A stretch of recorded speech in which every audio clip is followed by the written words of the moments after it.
Assalamu alaikum jama'a, barkanmu da warhaka, sannan mu sake saduwa a cikin wani sabon shirin.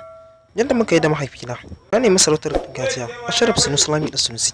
Dan tsohon sarkin Kano Ashraf Sunusi Lami da Sunusi ya bayyana cewa wani lokaci ya buƙaci mahaifinsa da ya bashi amin sarautar gargajiya a zamanin da yake a sarkin Kano.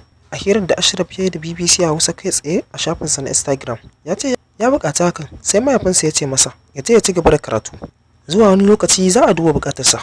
Ya ƙara da cewa na aikawa da takawa sarki Muhammadu Sunusi na biyu sako ta WhatsApp cewa yaushe za a bani sarautar gargajiya, amma sai ya ce in ci gaba da karatu. Cewar Ashraf ya ƙara da cewa lokacin da aka naɗa mahaifinsa a matsayin sarkin Kano an gargaɗi ƙannensa da su daina turanci a cikin gida sai harshen Hausa. Da aka tambayi ɗan tsohon masaraken ko yana da wani buri na mulkin siyasa, sai ya bayyana cewa kusan jama'a su duba cancanta ta akan wani abu sai na duba yiwuwar neman mulkin. Ya sake da cewa idan har shiga ta siyasa za ta sa kaucewa addini to ba zan yi shiga ba. Ashraf ya baiwa matasa shawarar mayar da kan wajen neman ilimi domin kada su fada cikin duhu. Ya yi kira ga matasa da su yi taka tsantsan da yadda suke amfani da shafukan sada zumunta, su dinga amfani da su ta hanyar da ya kamata. Na firar namu ya zo ƙarshe, amma wata shawara ce gare ka da zaka ba matasa, shawar da kake ganin za ta amfane su a rayuwarsu kuma za ta inganta yadda rayuwarsu take? Tuba nake, amma me matasa?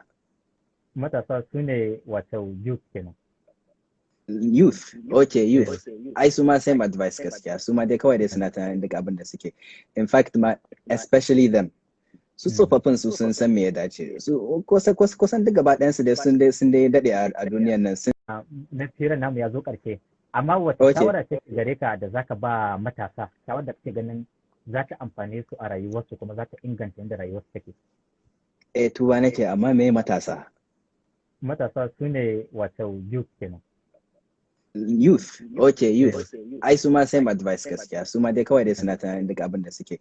In fact ma, especially them. Su tsofaffin su sun san me ya dace. Su kusan duk gaba ɗayansu dai sun dai daɗe a duniyan nan sun san